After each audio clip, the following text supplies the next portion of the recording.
여러분 청소년 노동인권 강사단 양성 과정에 오셨잖아요. 주된 목적은 청소년 노동인권입니다. 그러면 이게 또 영구적으로 보자면 청소년, 노동, 인권 세 가지 다른 개념, 다른 의미가 조합되어 있는 거예요.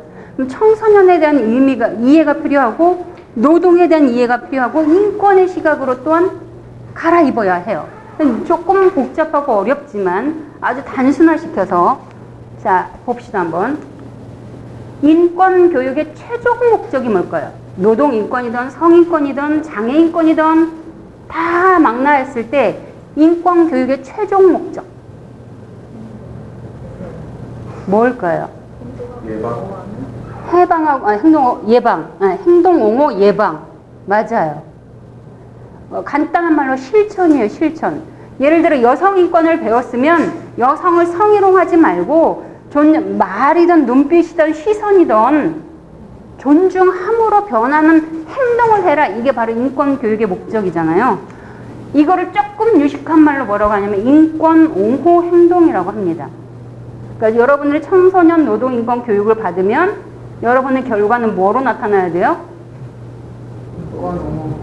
청소년 노동 인권 옹호 행동을 해야 돼요. 행동에는 여러 가지가 있겠지만 어쨌든 몸과 마음과 생각과 감정을 움직임으로 나타나야 되는 것이 노동인권 교육 잘했다. 그것이 결과가 효과가 있다라고 할 수 있어요. 우리는 지금 노동인권 행동을 하기 위해서 이 교육에 여러분이 오셨어요. 이제 그 인권 옹호 행동이라는 최종적인 목적을 이루어가기 위해서는 교육 속에서 무엇을 하느냐면 이 세 가지가 변화해야 한대요. 이건 사람의 태도와도 관련이 있는데 인지, 알아차리는 거. 두 번째, 인권으로 감정을 느끼는 거. 세 번째, 인권으로 행동하는 거. 이 세 가지 변화, 인지, 정서, 행동 세 가지를 인권의식 3요소라고 하는데요. 이 세 가지 변화가 일어나야지 아까 말한 인권 옹호 행동을 한다고 합니다. 인권의 인지적 요소는 뭘까요? 뭘까요? 인지적인 요소는 그게 예를 들어 이거죠. 청소년들이 주휴수당 받아야 돼? 이거 자체가 인지적 요소예요. 그죠? 아니면 내가 그렇게 내 또래 남자친구한테 그렇게 농담했는데 그러면 여자인 내가 그 남자인 걔한테 성희롱 한 거구나. 비로소 알아차리는 게 인지적인 요소. 정서적인 요소는 뭘까요? 공감. 그 상황을 생각하니까 열받는 거. 내가 정말로 억울하구나. 나 그러면 화나는 거 표출해도 되네? 감정이 동요가 일어나고 나든 너든 상관없이 같은 공감을 해버리는 거. 이게 어떤 정서적인 감정, 행동인데요. 아주 이건 간단하게 끝날 겁니다. 인권 옹호 행동은 이 주체와 객체라고 했는데 이것이 인권 옹호 행동의 주체인 객체는 뭘 뜻할까요? 뭔가를 실천하는 사람이 주체와 객체가 나눠진대요. 그럼 주체가 행하는 인권 옹호 행동은 뭘까요? 어떤 의미가 있을까요?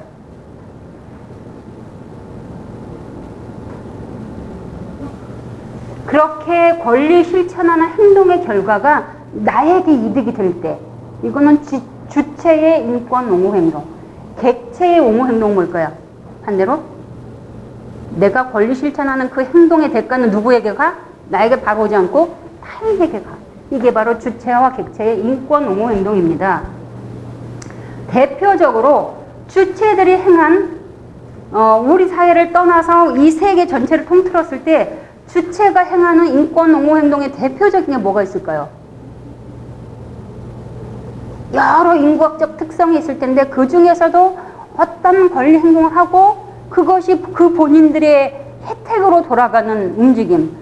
그들이 그런 주체적인 인권 옹호 행동을 했을 때 그런갑다. 누구도 크게 돌을 던지지 않는 경우가 있어요. 어떤 것일 것 같으세요? 참정권이기도 하죠. 근데 그거는 예를 들어 참정권은 처음 시작하는 사람들이 사회적인 인식이 있는 많이 배웠던 아니면 자기 이해관계가 있었던 부르주아들이 처음에 많이 했었잖아요. 근데 그 남녀노소 사회적인 대부분의 인구가 참정권에 동참하기까지는 정말로 많은 시간이 필요했거든요. 그렇죠? 근데 이것에 너무 많은 시간이 걸렸으니까 참정권을 조금 제로 친다면 내가 행한 인권 옹호 행동이 나에게 결과로 돌아왔을 때 대표적인 건 뒤에 이야기할게요. 그걸 주체의 자기 옹호 행동이라고 하는데 이것은 장애인들에 있어요. 장애인들이 뭐 이동권 불편해. 나에게 뭐 생활권 줘. 나 보호할 수 있는 요양 뭐 무슨 보호사 생활 지도사들 보내줘. 전 세계적으로. 장애인들은 그 옹호 행동의 결과가 본인들에게 혜택이 돌아가잖아요. 그랬을 때 남들도 크게 타치 불편해. 하지만 물론 이제 예를 들어 전철을 못 가게 물 잡아놓고 시간을 잡아놓고 하면 또 다른 불편함 때문에 비장애인들이 이야기를 많이 하지만 연구학적인 눈으로 보았을 때예요. 연구로 보았을 때 장애인들의 자기 옹호 행동, 주체의 인권 옹호 행동을 했을 때에는 어떤 사람들도 비난을 하지 않았기 때문에 주체의 자기 옹호 행동은 장애인만 연구되어 왔어요. 여러분, 인권은 누구에게 있는 거죠? 모든 사람에게 있죠. 뭐 옹호 행동도 모든 사람이 할 수 있는데 장애인만 했어요. 지금 인권 하는 시대에 너무 이거 이상하지 않습니까? 내게 인권이 있다면 그걸 실행하는 것도 나도 해야지. 또 다른 인과적 특성이 있는 사람들도 해야지. 근데 장애인만 있어요. 정말로 불균형적인 걸 말씀을 드리는 거예요. 그 다음에 아까 객체의 타인 옹호 행동. 내가 그렇게 실천하는 인권 행동이 다른 사람, 다른 계층, 다른 사회적인 지위에 있는 사람에게 영향이 가고 혜택이 돌아가. 이 대표적 아까 장애인들이 자기의 주체적으로 자기 옹호 행동을 했다면 그러면 이들을 대표하는 옹호 행동은 어떤 사람들이 했을까요? 연구학적으로 이야기하는 거예요. 누구만 했을 것 같으세요? 비장애인인데 누구? 특정한 누가 있어요. 사법부. 맞아요. 거의 95% 접근했어요. 사법부 사람들이 해요.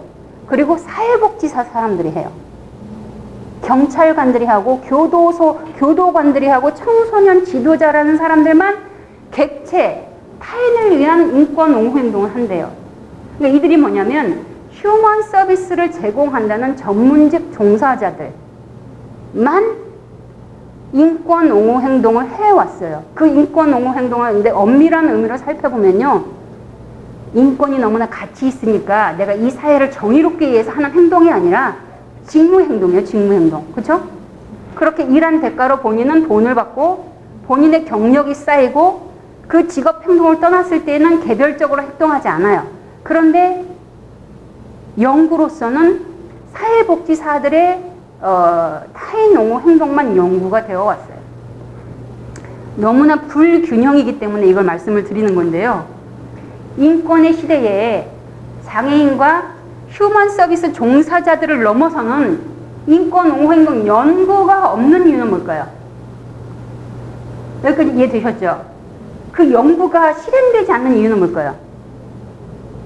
이렇게 인권 제가 10년 전부터 인권 모시기 하면서 쫓아다녔는데요. 그때는 지난번에 말씀드린 것 같아요. 저한테 사람들이 불편하니까 인권이라는 단어 자체가 불편하니까 너 권리 옹호가라고 해.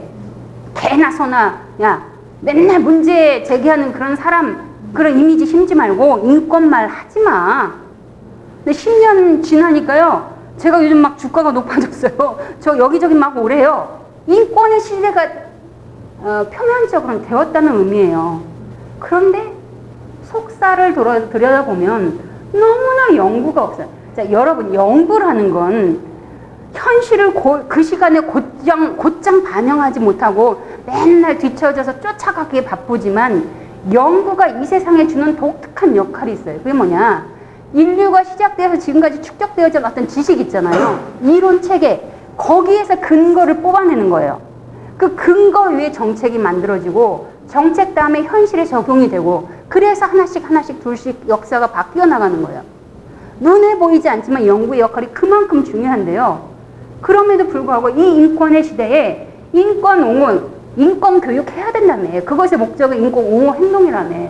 그런데 연구가 하나도 없어요. 얼마나 불편하냐고요.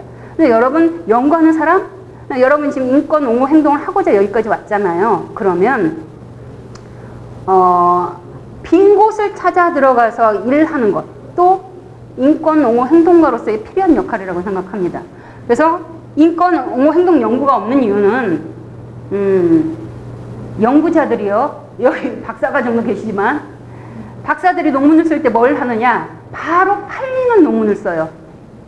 내가 논문을 썼을 때 바로 현장에 적용하여서 주가 높아지는 주제를 찾아서, 학교 폭력이 막 유행할 때 학폭 연구가 얼마나 나가는지 몰라요. 응? 인권교육 유행한다니까 인권교육 막 몽창 몰아가요. 근데 정말로 근간을 쳐다봐서 인권 옹호 행동 연구가 없구나. 이거 사상 누각이구나. 그렇게 의미를 부여하고 연구한 사람은 현실적으로 밥을 못 먹어요. 이런 불균형이 또 있죠. 그런 연구자들이 없기 때문에 인권 옹호 행동이 없었고요. 두 번째 제가 봤을 때는 사례가 없었기 때문에, 사례가. 근데 여러분 사례 없나요? 인권 옹호 행동을 실천하는 이런 인권 옹호 행동이라는 이 복잡한 단어를 안 쓰고라도 권리를 위해서 본인들이든 주변인이든 행하는 옹호 실천이 뭐가 있을까요? 요즘 뭐가 좀 많이 나오는 것 같은데 뭐가 있죠? 실제 움직임, 실제 권리 주장하는 어떤 행동들 뭐가 있을까요? 응? 노동운동. 그리고요, 미투. 맞아요. 지금 여성들 안희정 그 재판 결과 때문에 다시 여성들 모이고 있잖아요. 그것도 인권 옹호 행동이에요. 그죠? 그런 인권 옹호 행동이 여러 세대에 걸쳐서 있었음에도 불구하고 그 연구 사례라고 끄집어내는 사람 자체가 없었죠. 그죠?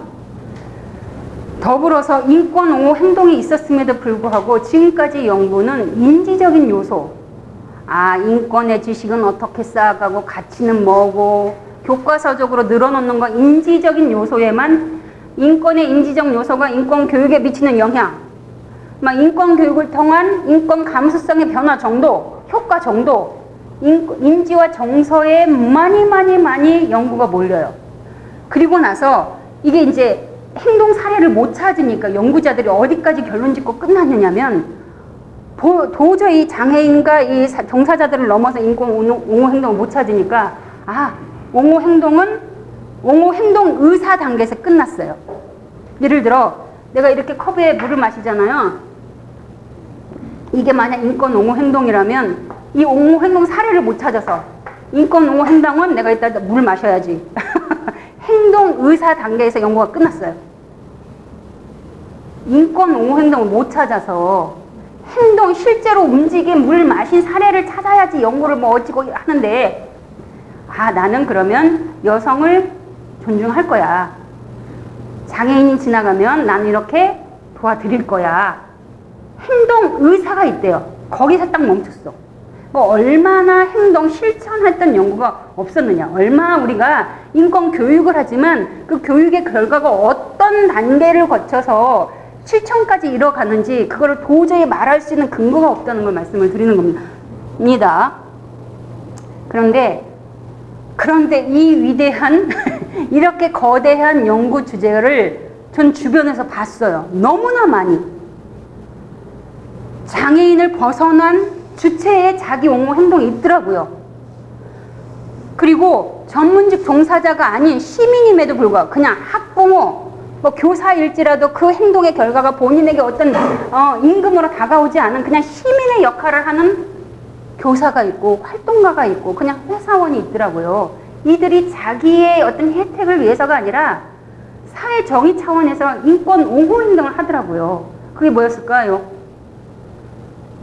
이 인권 옹호 행동 연구는 전 세계 통틀어서 없어요. 행동 의사 단계까지만 멈췄어. 근데 행동 실천을 제가 발견해서 그게 뭐였을까요? 막 자랑질을 하는데 여러분 자랑질을 안 받아들이시네? 제가 주변에서 발견한 인권 옹호 행동 뭐였을까요? 사례. 청소년들이 최저임금 못 받아서 돈 주세요. 이게 자기 옹호 행동이에요. 주체의 권리 주장 행동인 거예요. 근데 이 청소년을 만난 나와 같은 별 볼 일 없는 사람이 이 청소년들 위해서 제가 진정서 쓰고 저 근로감독관도 만났어요. 가서 개지랄하고 욕도 많이 하고 왔어요. 그런 행동을 나만 하는 게 아니라 전국 각지에서 보이지 않는 손들이 있더라 이거예요. 보이지 않게 타인 옹호 행동, 객체의 권리 존중 행동을 하고 있더라는 거죠. 그래서 청소년 노동 인권으로 행동하는 사람들을 제가 쫓아다니기 시작했어요. 저기 전라남도에도 있고 인천에도 있고 대전에도 있고 많더라고요. 그게 그렇게 해서 나온 게 청소년 노동인권 옹호 행동입니다. 당사자 청소년의 권리 주장 행동이 있어요. 청소년들이 돈 주세요. 근로계약서 안 썼으니까 근로계약서 안 썼으면 사용주에게 처벌한다면서요. 벌금 때린다면서요. 그거 해주세요. 하는 본인들이 직접적으로 행동했던 주체의 권리 주장 행동이 있고요.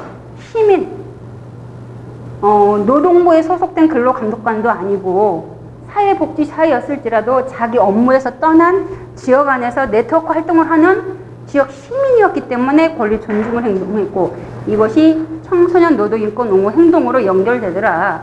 이것이 제가 쓴 박사 논문인데요. 박사 논문이 중요한 게 아니라 인권 옹호 행동을 증명시킬 수 있는 그 사례가 청소년 노동인권 속에 있더라. 현재 우리 사회는 그렇게 옹호 행동을 하더라. 그러니 인권의 시대에 인권 교육이 이렇게 인권 교육하겠다고 어디 기관에 돈 요청하잖아요. 사업 따기 지금처럼 좋은 시간 없다고 저는 생각을 해요. 인권의 시대가 되었음에도 불구하고 근간이 없으니까. 청소년 노동인권 옹호 행동에 그러면 세 가지 요소가 다 있냐? 청소년들이 일할 때 그 자기 권리를 찾아갈 때 인지적인, 정서적인, 행동적인 요소 세 개가 다 담겨 있느냐? 이게 담겨 있으면 청소년 노동인권 옹호 행동이라고 말할 수 있는 거예요. 제가 인터넷에 떠도는 시간이 사진이라서 그냥 가져왔을 뿐인데요. 누가 어떤 목적으로 일을 했는지 몰라요. 저는 그냥 인터넷에서 가져온 거예요. 자, 여러분께 질문. 이분에게는 어떤 인지적인, 인권적인 판단력이 있었을까요? 이분의 판단은 어떤 인권적인 알을 갖고 있을까요? 여성인권, 구체적으로. 알몸을 유출시킬 수 없다. 이것이 인지적인 알미였다. 또 다른 분이요. 이분은 어떤 판단하에 이런 행동을 했을까요? 판단을 지금 이야기하는 어떤 사고를 할까요? 저렇게 만드는 사람의 이렇게 행동한 사람, 신문을 가려놓고 실문으로 가려놓은 이 행동을 한 사람의 인권 판단력이 뭘까? 뭘 사고를 했을까? 이 사람은 어떤 이해를 가지고 세상을 살아갈까?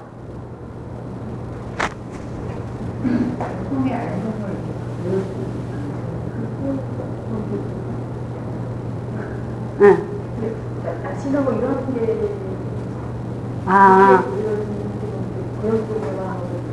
그러니까 여성의 몸매로 판단하는 것은 옳지 않다. 그러니 그 작용할 수도 있겠죠. 그러면 또 여기서 질문. 이분은 어떤 정서적인 감수성을 갖고 있을까요? 젠더 감수성. 그쵸? 이분 보고, 그쵸? 젠더 감수성. 여성의 몸을 전시하는 것과 연상되는 이런 것도 뭐가 있을까요?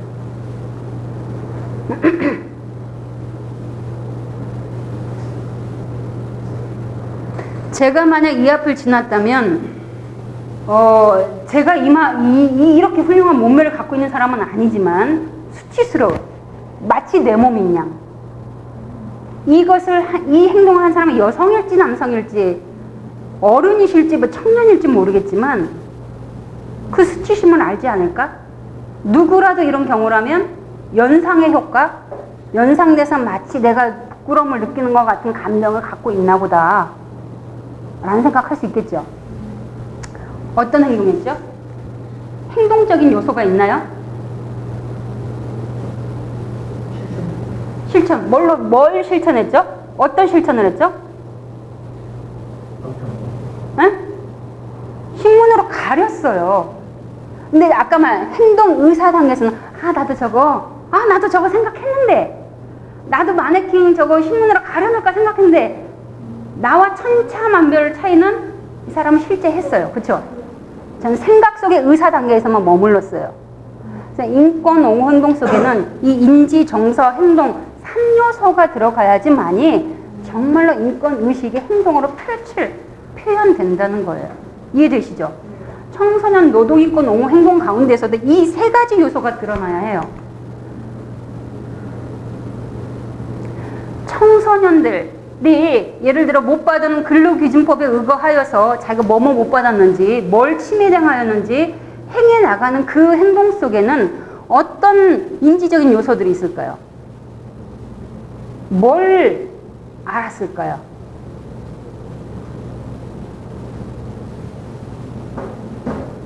다 아시는 거예요, 다. 주휴수당 나는 받아야 되는구나. 나는 그거 다른 사람은 4,500원 받을 때 나는 그래서 4,900원 주어서 기분 좋았는데 5,080원보다 더 우리 모두 1,080원씩 못 받고 있었구나.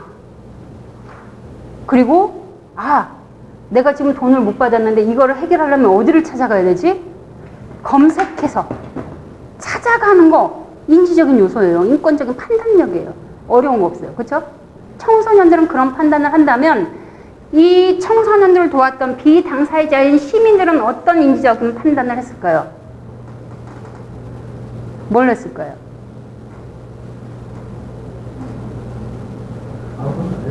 응? 안 했을 것 같아? 했기 때문에 이렇게 한 거예요. 저기 센터장님 땡. 네. 청소년한테 응. 그런 자기가 알고 있는 지식이 맞아요. 여러분 청소년 노동인권 교육을 한 사람들은요, 그 중요성을, 가치를 너무나 몸으로 체득을 해버리기 때문에 머물지 않아요. 반드시 전달을 하는 거. 어른들이 거의 대부분이었고요. 이런 거예요. 예를 들어 본인이 지역 안에서 글 쓰는 일을 하는 사람이야. 근데 이 청소년 노동인권이 침해되는 거 알았네? 어느 순간에 자기 역할, 내 역할이 뭐지? 그럼 날로 글로 써볼까? 신문기고를 해볼까? 신문기고를 쓰기 위해서는 이러저런 청소년 근로 조건을 알아야 되니까 찾아보는 거. 이게 인지적인 요소예요. 어렵지 않죠? 청소년 노동인권의 정서적인 요소. 청소년들은 어떤 정서적인 과정을 거쳐갈까요? 뭘 느낄까요? 자기들이 일했으니까 네. 부모님 힘들게 일했구나 깨닫고 네네. 부모님 쉽지 않다 깨닫고. 그 다음에, 네. 그렇죠. 청소년들이 정말로 감정이 풍부한데요. 우리가 너무나 사회적으로 중2병이라는 그 방어막을 치게 만들어서 청소년들은 감정이 없는 줄 알아요. 근데 누구보다도 감정이 풍부해서 이거 표현 못해서 난리치는 게 청소년인데, 특히 본인이 침해당했다고 느꼈을 때는 그게 그거야? 이런 거 있죠. 알아야 면장한다. 그게 인권이라는 걸 안 다음에서야 억울함을 느껴요. 알지 못했을 때는 자기가 배신을 당했는지 침해를 당했는지 모르잖아요. 안 다음에 너무나 배신감에 부르르 떨어요. 청소년들 아까 그 사회적인 영향 이야기를 했는데 우리가 봤을 때 문제적이라고 하는 그 청소년들이 사회에 어떤 환상을 갖고 있느냐? 사회는 정직한 곳이라고 생각해요. 그래서 처음에 이 친구들이 사회에 나왔을 때 자기 월급을 제대로 안 챙겨주는 사장님께 너무나 큰 충격을 받아요. 개인의 문제를 떠나서 자기들이 그렇게 가고자 하는 곳이 사회잖아요. 학생이라는 시간을 거쳐서 갈 곳은 사회잖아요. 그 사회가 이렇게 등쳐먹는 곳이라는 걸 처음 깨달았을 때 그 충격은요, 말할 수가 없어요. 왜 우리는 교육을 통하여서 미래를 준비해야 된다, 어찐다, 좋은 것만 가르쳤지 사회가 이 코베어가는 곳이라고 가르쳐주지 않았기 때문에 이 충격은요 말할 수 없어요. 그랬을 때 청소년 노동인권 알았을 때 일단 배신감, 억울함, 감정이 막 발딱발딱 뛰어요. 그랬을 때 행동으로 가는 두 번째 단추가 맞춰지는 거예요. 일단 알고 그 다음에 거기에 비추었을 때 나는 얼마나 존중받지 못했는지, 침해당했는지, 열받네? 엎어버려? 뭐 이런 감정. 그럼 비당사자인 시민들은 어떤 감정을 느낄까요? 본인 자식도 아니야. 응? 자기 사회복지사일지라도 이 노동인권 옹호행동을 통해서 자기 돈 안 받는다고 했잖아. 일반 시민의 자격으로 이 활동한다고 했잖아요. 근데 이 시민들은 어떤 감정적인 요소를 인권의 감수성을 갖고 갈까요?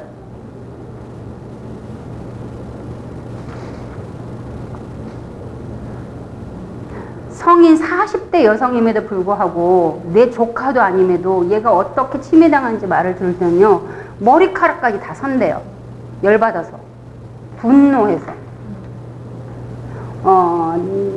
순천에서 청소년 노동 상담을 하시는 이제 막 이 시민활동이라는 곳에 뛰어드신 남자분이 계세요. 이분은 당구장을 운영하셔. 개인 사업자야. 자영업자. 그런데 돌아보니 자기 자식들도 있고, 그러니까 너무나 자식들이 그 꿈같은 이쁜 자식들이 가서 그렇게 손 퉁퉁 불어서 일했는데 돈 못 받아오는 것에 일단은 자기 자식 때문에 열받았어요.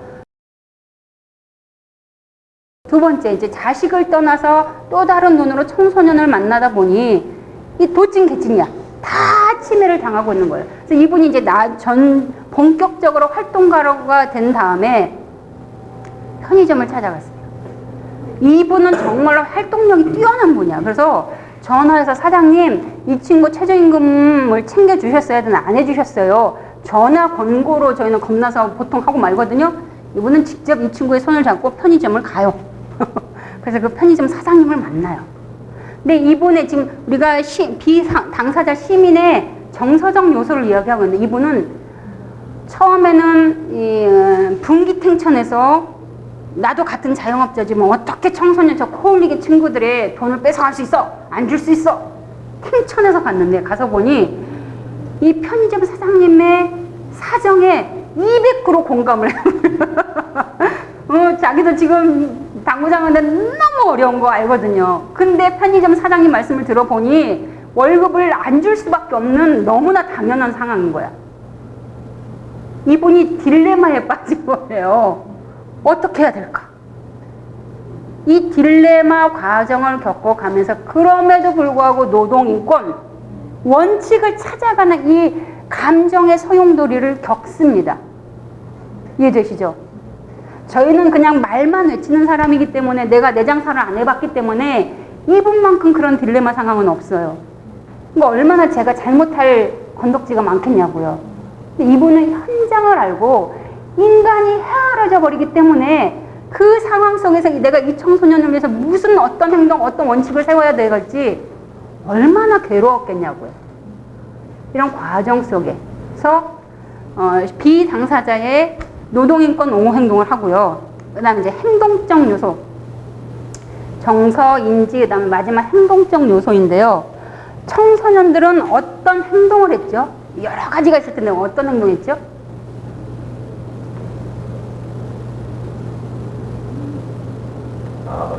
알아보는 거. 제가 아는 친구는요, 여수 사는 친구인데, 아주 악덕 사장님이 있었던 편의점에서 자기처럼 일한 아이가 10명을 모아서, 본인 합해서 10명을 모아서 여수지청 노동청을 찾아갔어요. 조서까지 쓴 친구예요. 그런 행동을 했고요. 그 아이는 너무나 대차니까 조금 번외로 친다 할지라도, 노동인권 수업, 여러분 이제 학교 들어가실 거잖아요. 노동인권 수업을 들으면서 보니까, 내가 침해되었네? 그러면 쉬는 시간에 강사를 쫓아오는 거. 선생님 있잖아요. 저거 최저임금 못 받는 것 같아요. 말하는 것이 실천이에요. 행동이에요.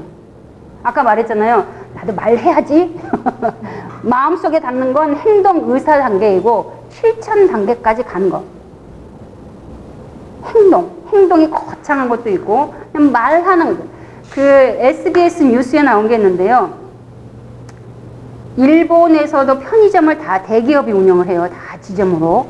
근데 대기업에 운영하는 편의점에서 일했던 고등학교 3학년 남자애가 고3 남학생이 15분 먼저 출근, 15분 후에 퇴근. 항상 자기뿐만이 아니라 모든 게.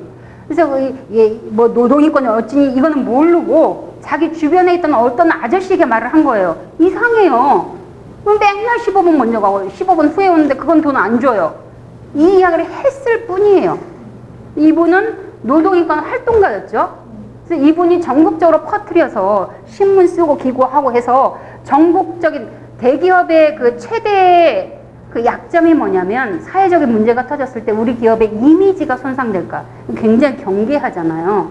근데 청소년들의 알바비를 15분 안 준다고 하니까 대기업 본사에서 난리가 났어. 그래서요, 이게 전국적인 이슈거리가 돼서 그 다음에 이상해요 말했던 이 고3 남학생으로 인해서 일본의 근로기준법은 어떻게 바뀌었을까요? 말 한마디 했던 이 청소년의 행동 때문에 어떻게 바뀌었느냐? 1분 단위로 임금을 지급하도록 법이 바뀌었어요. 대단하죠. 그래서 이 친구를 인터뷰하는 방송이 SBS 뉴스에 나와서 뭐라고 했냐면 돈 받는 게 중요한 게 아닌 것 같아요. 내가 행동하는 거. 그 표현이에요. 행동하는 거. 이 친구의 다 유식한 말로 하면 인권 옹호 행동하는 것이 이만큼 중요하다는 거 자기가 몸소 알았다는 거죠. 그런 옹호 행동을 하고요. 뭐 예를 들어 여러분 이제 청소년 노동인권 활동을 많이 하신 분 중에는 하이노 선생님 머리 허여신 분을 좀 아세요. 이분이 이제 정년퇴임을 하셨는데 고등학교 교사였어요. 고등학교 어떤 뭐 진로부 이런 곳에서 부장님 하시고 그럴 때 청소년들이 그러니까 그 학교 학생들이 머리 희끗한 할아버지 선생님이니까 못 찾아가요. 그렇죠?